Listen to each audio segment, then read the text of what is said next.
Isa na namang moto camping experience ang isi-share ko sa inyo. Espesyal ang episode na ito dahil ito ang first time na may experience natin ang raw camping na mag-isa. Hindi na nahanap nating spot.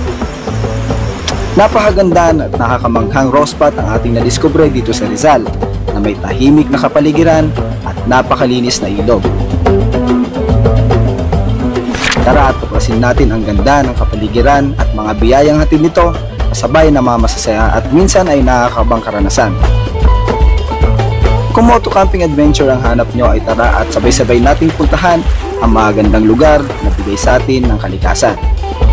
Kaya wag na natin patagalin pa at simulan na natin ang isa na namang exciting moto camping adventure.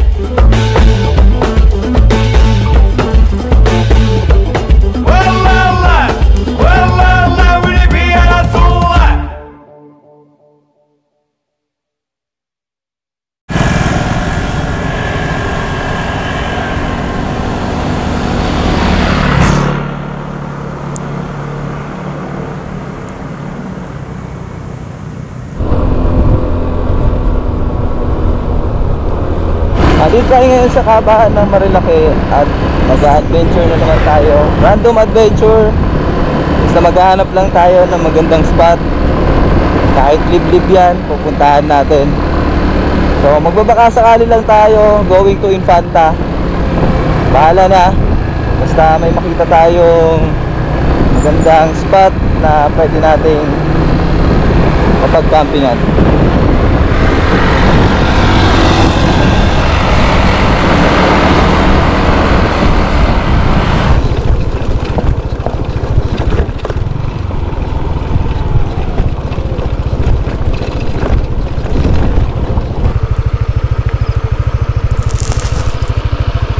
Dito tayo sa gitna ng kawalan.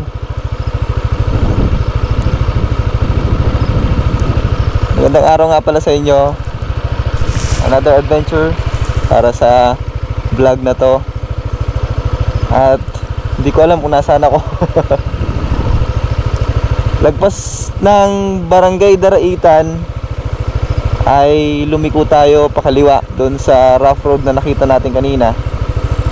Nagtanong ako dun sa dalawang bata kung anong mayroon dito sa rough road na to pag dediretsuhin. Ang sabi nila, ang tagos dyan doon nito ay papunta dun sa pinaka main na highway. Pero hindi ko alam kung may tagos to papuntang Infanta, Quezon. Susubukan kong diretsuhin tong rough road ng kalsada. Tapos pag napansin ko na saliwa siya papuntang Infanta, babalik na lang ako. Kasi ang plano ko ay pumunta ng Infanta, Quezon at maghanap ng random spot doon.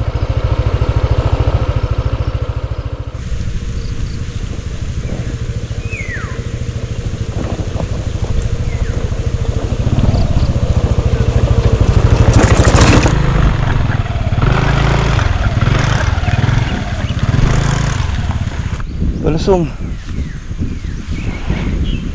Kaya mamaya ng motor natin.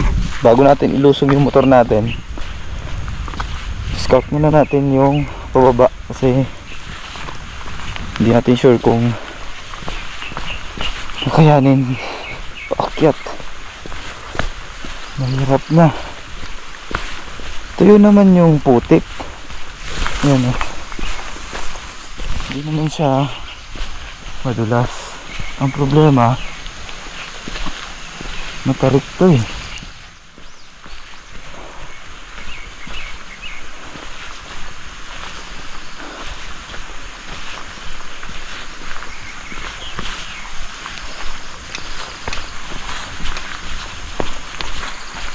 Ayun na yung ilog eh.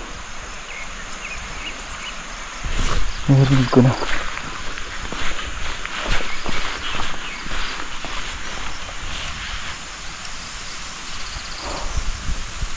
Mukhang kaya naman.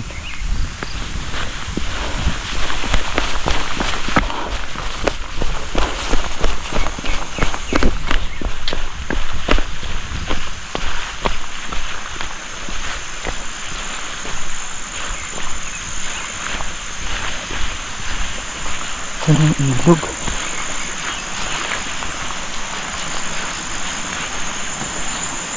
Oh, may daan dito.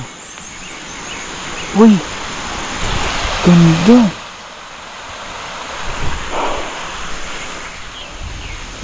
Ganda! Baba natin yung motor. Ganda! Nasilip ko yung ilog. Ganda! Ibaba natin yung motor. Kaya yan! Ang linaw ng tubig dun sa ilog. Solid spot. Tara, tara, tara. Ha? Nagul ako. Ano yung motor natin?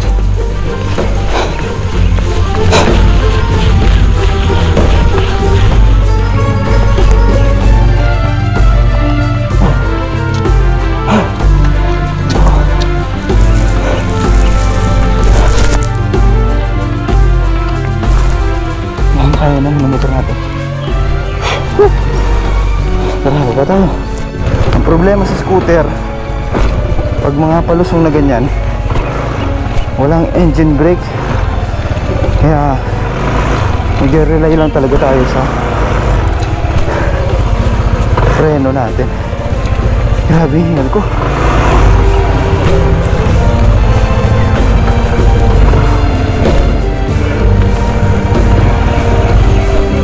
Lalay lang. Kaya yan.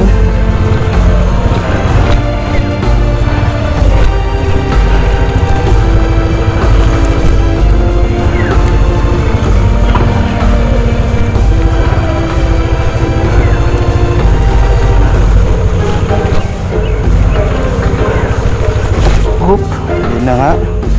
Nabudulas. Yes, kaya yan, kaya yan. Lahat ng bagay ay nakukuha sa dahan-dahan.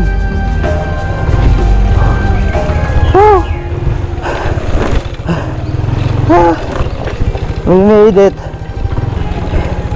Ang problema na lang mamaya paahon.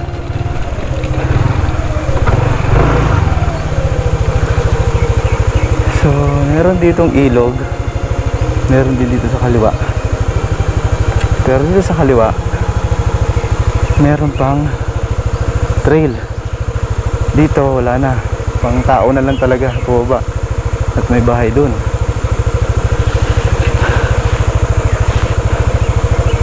Subukan muna nating pasukin itong nasa kaliwa.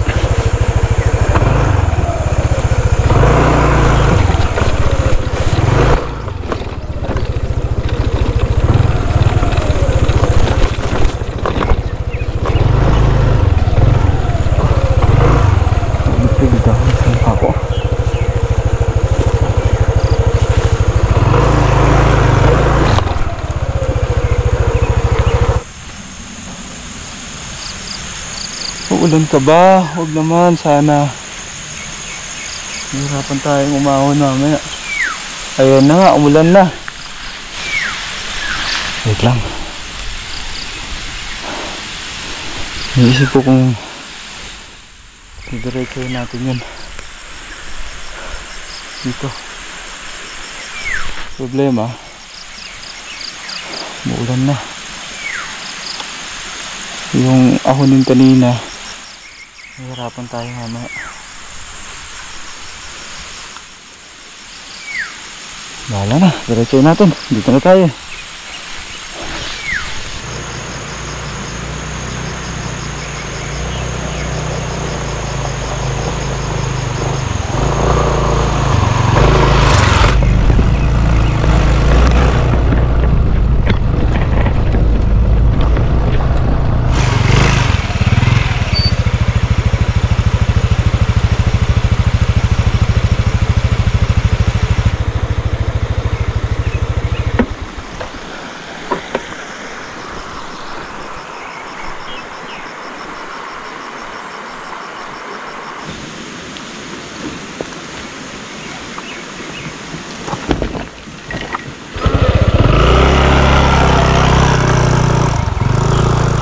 Bubelta lang ako kasi gusto ko magpaalam dun sa nakita kong kabahayan kanina.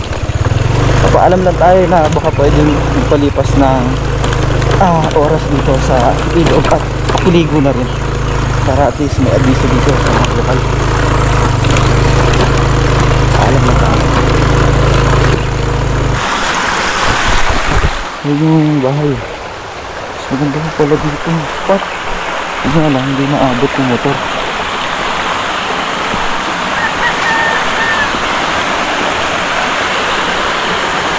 Ganda dito eh.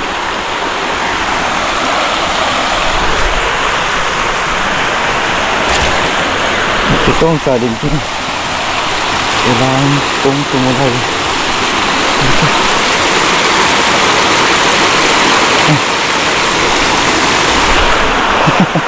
Ang nakakaba.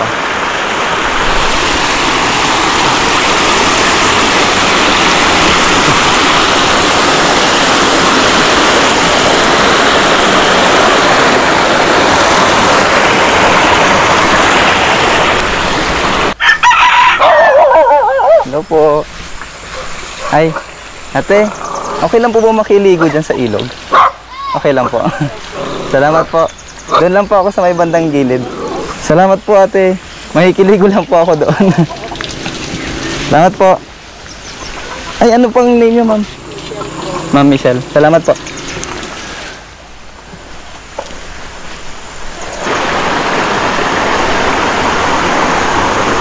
Ayan. Nag-permiso na tayo sa mga taga rito.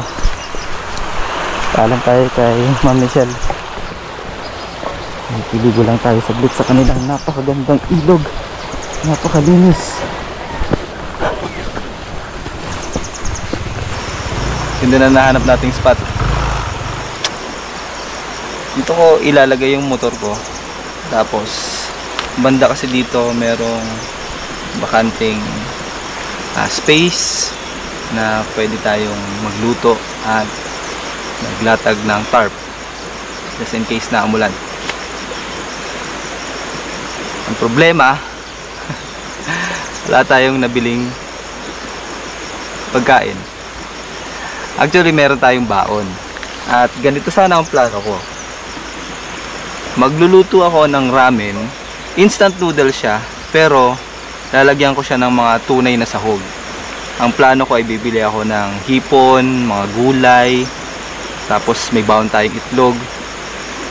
Lulutuin ko siya na instant noodles pero yung sahog niya tunay para magbalanse naman. Medyo healthy kahit na instant siya. Ang problema, naakit ako sa kalsada doon mula sa highway at kumaliwa kaagad tayo.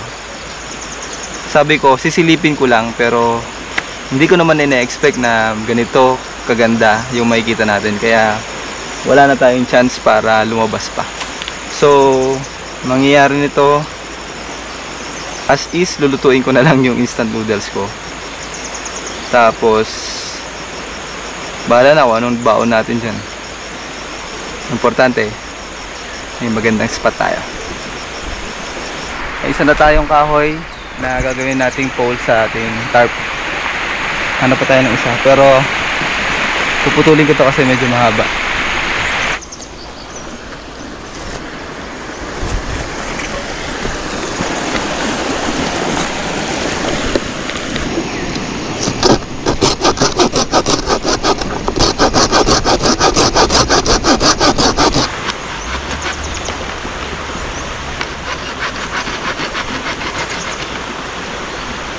Dahil mabato yung part na to at hindi naman natin mahuhukay ng malalim yung lupa, ang gagawin ko, tatayo ko na lang siya dito at sisiksikan na lang natin ng mabibigat na bato. Kahit isa na lang pala yung ating pole kasi ang gagawin ko, tagano na lang yung tarp, sarado na lang sa baba, tapos dun yung bukas para nakaharap pa rin sa ilog. Tapos ilalapit na lang natin dito yung motor. Ito yung gagamitin natin, tarp ni TBG Bag. Ito yung panghamok na tarp. Ito yung gagamitin natin. Kabit natin dito sa ginawa nating pole. Tapos pababa dito para hindi tayo nakaharap sa ilog. Kabit natin.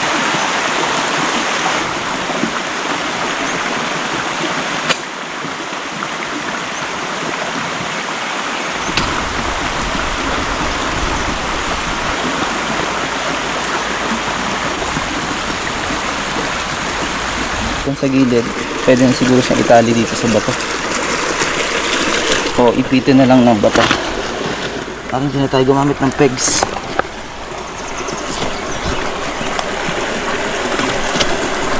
Ayan.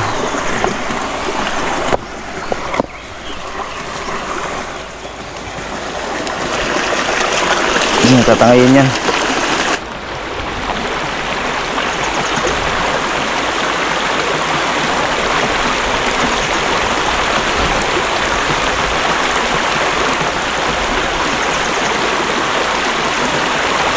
Ayan, nakabit na natin yung tarp, pero mukhang kailangan natin tukuran dito na kahit maliit lang na kahoy para naman hindi ka tama sa ulo natin. Inulit ko siya kasi kanina walang headroom, sobrang dikit siya sa ground, kaya ilagyan ko ng maliit na kahoy doon. Yung nilagyan natin sa gitna kanina, nilagyan natin yung maliit ng konti at nilagyan natin sa pinakadulo para medyo nakaangat na rin yung bandang likuran. Kaya okay na to, kahit umulan safe na tayo.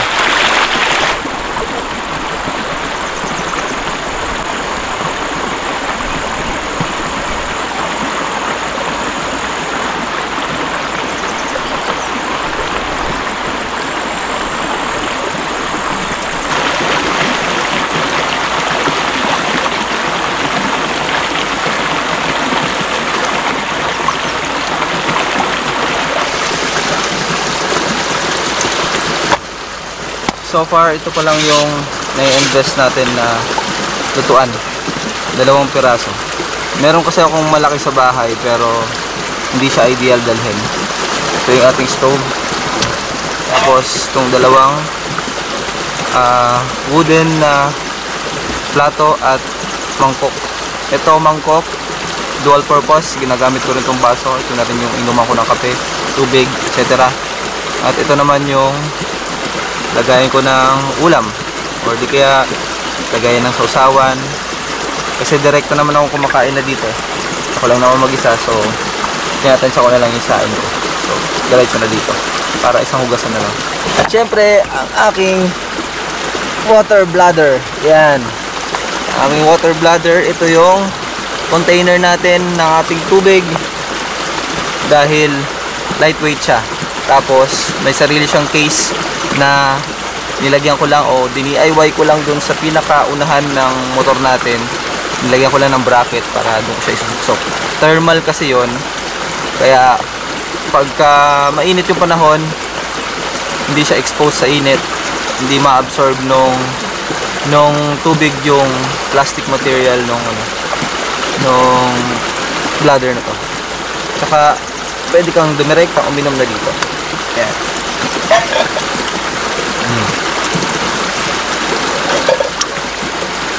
Tapos pagka kailangan ko naman ng tubig pang luto o pang inom or pang kape, sinasalin ko lang siya. Ito kasi nabubuksan ko.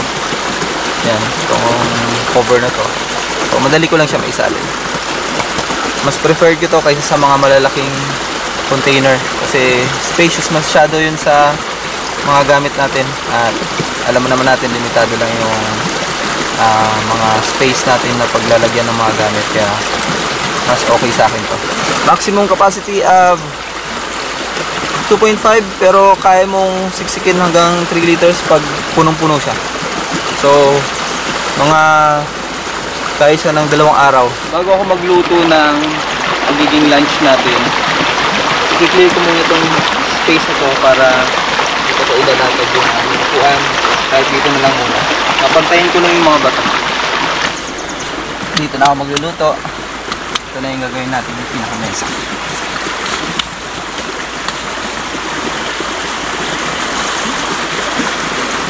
Napakatagal na sa akin ng camping stove na to. Nagamit ko pa to dati nung umakit ako ng bundok. Nagka-camping pa tayo. Pero yung dala-dala ko. Okay pa naman siya hanggang ngayon. Usable pa naman. Pero may mga loose thread na siya. Lalo na yung regulator niya dito. Hindi na calibrated yung buga ng apoy. Kaya tinatansya-tansya ko na.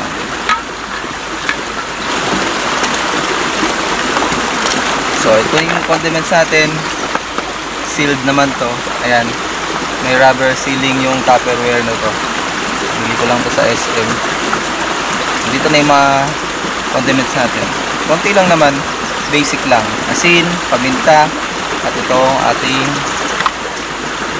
pamprito. Ayan. Hindi Gulf oil to ha. Nilagyan ko lang ng sticker kasi wala lang. Ito kasi ay empty bottle ng vape juice. Ito yung sticker niya, original, nasa ilalim.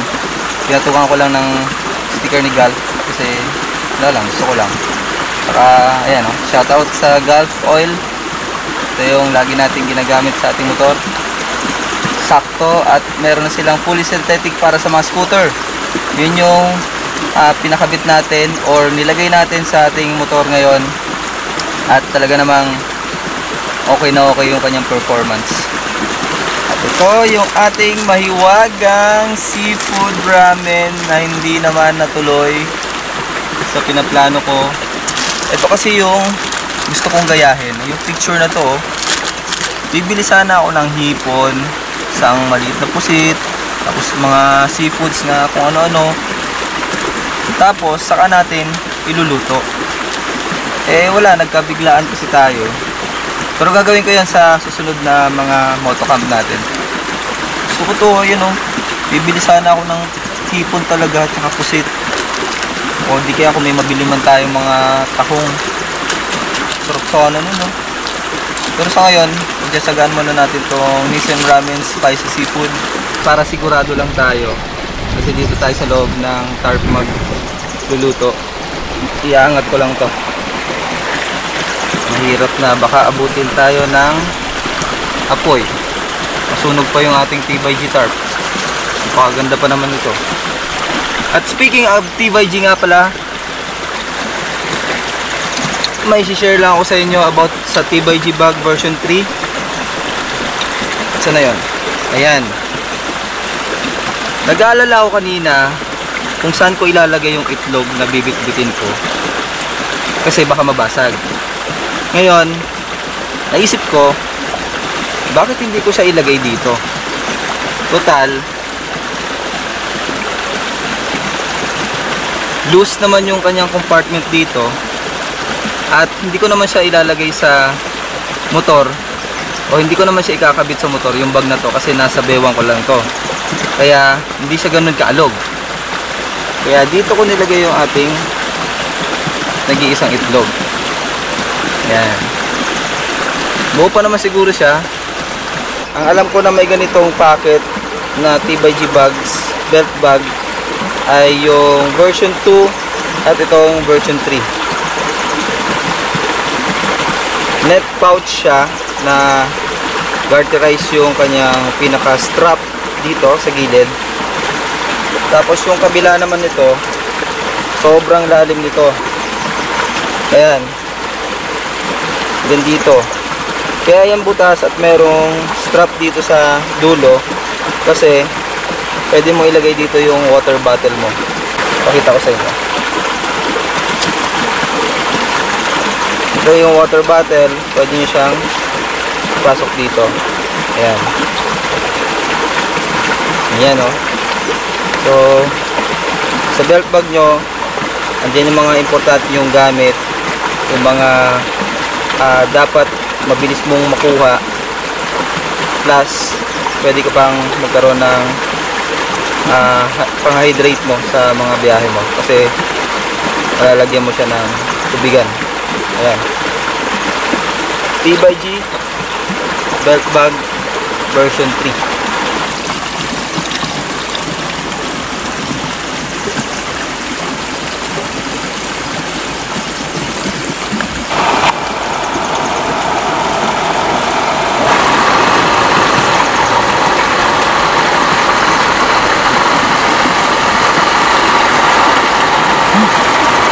ng luya.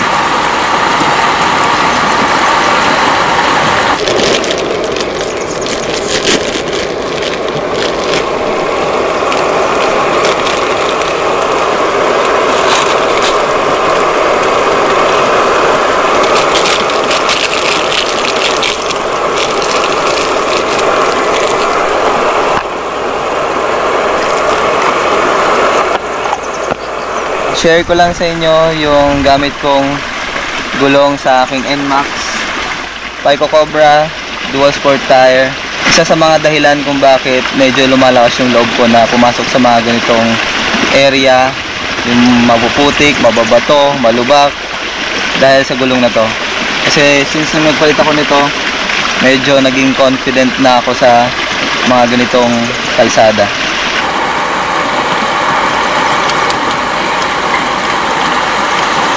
Upa yung ating egg dahil sa Tibay G-Bag version 3. Yan. Upa yan.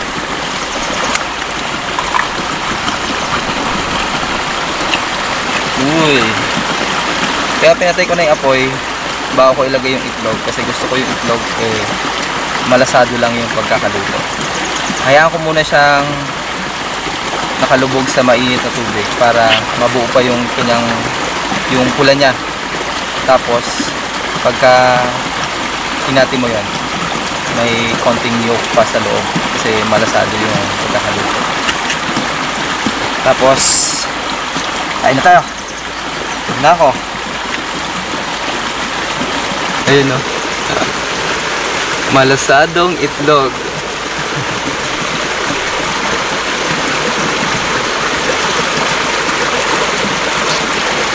Kain na tayo ng ating lunch. Ramen alaklay. Instant noodles lang naman to, pero nilagyan ko ng sibuyas at luya para mas masarap yung lasa niya. At syempre, mas masarap kainin pag ganyan yung hino. Kain tayo.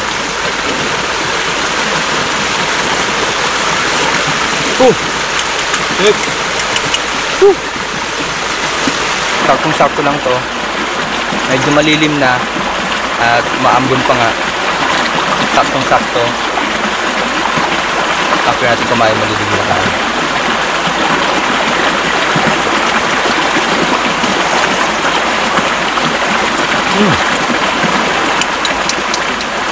Ayaw. Mas masarap sana talaga to kung kinumpleto natin yung ilalagay natin. I-imagine ko may hipon, may pusit, may shells, ngayon noodles, sibuyas at luya lang muna. Di ba le? Rewarding naman yung pagliko natin doon sa rough road na kalsada. Tignan mo, nandito tayo sa napawad ng lugar na to. Tsaka pala kung napanood nyo yung nakaraang vlog ko sa River Ranch, yung sinabi ko na last ko na moto camping yon. Last ko na moto camping yon sa mga private campsite. Kasi gusto ko na try yung row camping. Pero sinabi ko rin na paunti-unti ko lang gagawin. At sa paunti-unti na yon, today sa adventure na to, hindi mo na ako mag-overnight sa lugar na to kasi kulang pa yung lakas ng loob ko. Pero eventually ma-overcome natin yan. Talagang kailangan lang natin ng practice at matinding at maraming experience sa bagay na yan. Unti-untiin lang natin.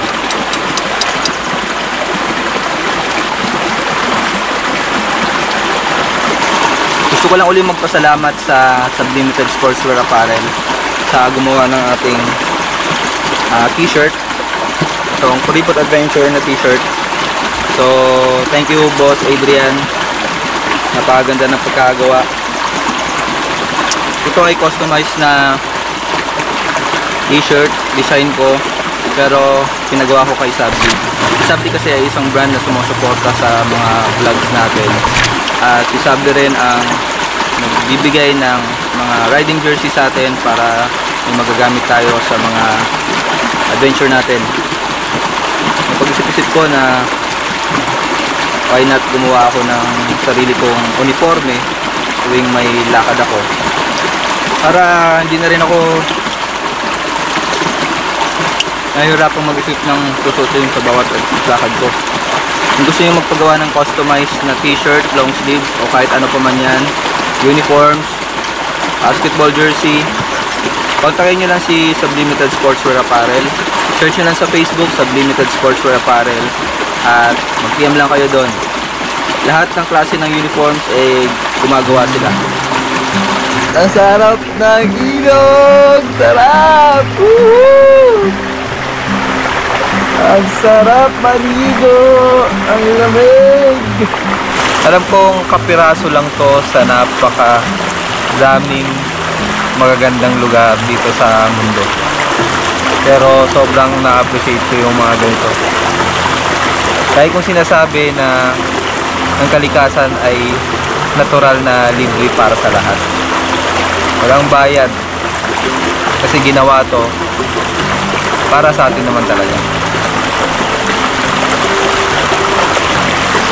Pero lagi ko rin sinasabi na adventure responsibly. May makita tayong mga gandang lugar, protektahan natin. Enjoy natin, pero protektahan natin. Kasi tayo lang din naman makikinabang yan. Saka yung ibang mga magpupunta at yung mga susunod pa, para maipasa pa natin sa mga kagaya nating responsable sa kalikasan. Unti-unti mababawasan na yung mga burara sa kalikasan. Hindi pa kasi siguro nila na iintindihan yung epekto ng mga kapabayaan na ginagawa nila. Pero eventually, nare-realize nila na kahit maliit na bagay na ginawa mong mabuti sa kalikasan, ay malaking epekto na yan sa pangkalahatan. Signal tunig! Woohoo! Ha! Sarap! Sarap!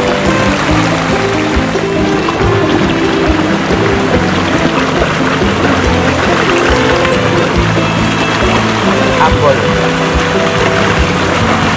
I-search natin. Kung napapaload nyo to sa ibang platform, sa Facebook lalo na, gusto ko lang magpakilala. Ako nga pala si Clyde. Ang page ko ay yun din, ako si Clyde. Mahilig ako mag-adventure, moto camping, motorcycle adventure, at ngayon paunti-unting nahihilig sa rock camping. Gusto ko lang ipahatid sa inyo na yung mga full video natin ay hindi ko ina-upload dito sa Facebook. Yung mga full video na mga kagaya nitong adventure ay nasa YouTube channel ko. Lalagay ko yung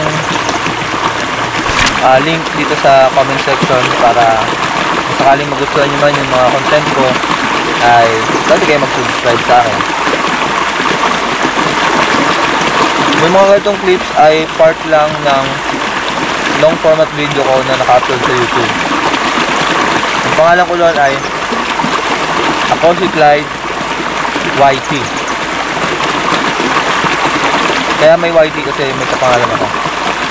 So, nagyan na lang natin ng YT sa dulo. Same profile picture ng nasa Facebook natin. At expect nyo na yung mga magiging sunod-sunod na upload natin ay all about camping. Moto camping / raw camping. As much as possible kasi gusto ko na lahat na i-upload ko sa YouTube ko ay more on raw camping. Kung magkaroon man tayo ng vlog na moto camping na hindi raw spot, I'll make sure na yung ambience niya may hahalintulin mo pa rin sa isang raw spot. Parang ganun. Kasi nanawa na ako sa mababayad ng entrance fee, camping fee sa mga mamahaling campsite na pinapaganda lang ng mga struktura na artificial. So, nothing against them. Okay lang naman yun. Kasi lupa naman nila yun, property nila, business nila. Pero, nanawa lang kasi ako. Parang sa isip-isip ko, mas malaki yung part na pagmamay-ari ng kalikasan kaysa sa mga ganong spot. Kailangan mo lang talagang mag-explore. At sabi ko nga lagi, adventure responsibly. Kailangan maging magalang tayo sa kalikasan. Kasi yun na yung pinakabayad natin sa kanila. Yung ma-maintain mo yung linis ng lugar na pinuntahan mo, o kung hindi man, kung nakita mo yung isang spot na medyo hindi kaaya-aya at kaya mo namang maglinis ng konti-unti, hindi kaya bawasan yung kalat, why not? Pero yun talaga yung pinakabayad natin sa kanila, ang ma-maintain yung ganda ng lugar ng mga pupuntahan natin.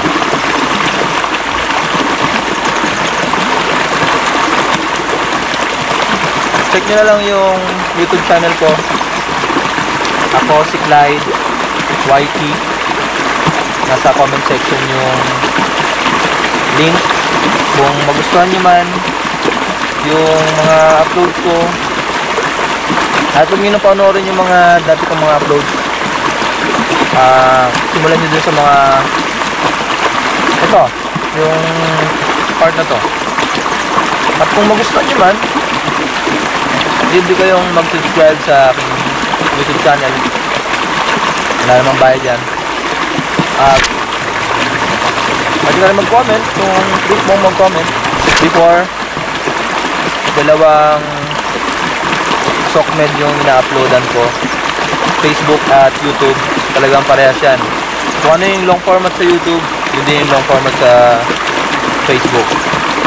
And suddenly na-realize ko na medyo mas healthy yung community sa YouTube. Kaya ngayon mag-focus tayo sa YouTube. Yung mga i-upload natin dito sa Facebook natin is mga update lang. Tapos mga ito, mga short clips na medyo mahaba na. Kaya sa pagpapaliwanag. Pero ganun yung magiging sistema. Mga pictures ng mga napupuntahan natin. May kumakagat siya mga kapot. Mga pictures ng mga pinapuntahan natin, mga video na naiksi. Basta all about updates. Tapos yung mga brands na sumusupport sa atin, yung mga pwede natin maitulong, more on sa Facebook tayo mag-upload. Kaya sa mga nakapollow sa page nito dito sa Facebook, i-invite ko kayo na pumunta sa YouTube channel ko at mag-subscribe na rin. At maraming salamat in advance. Pusin ko muna ito sana. Tamis eh. The story of my life has left some bruises and a few unspoken scars that we don't talk about. These highways that lead me down these narrow streets, only to find a dead end again, with no detour and no room for me to turn around. So I pray I'm on the right path, 'cause where I'm going I don't know, but I hope I find the answers somewhere down the road.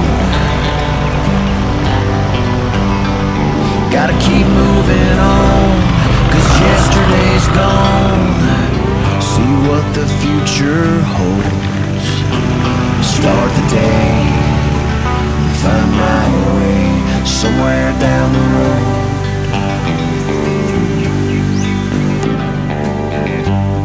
I sure could use some help, some direction, something familiar, a friendly face to know I'm close to home.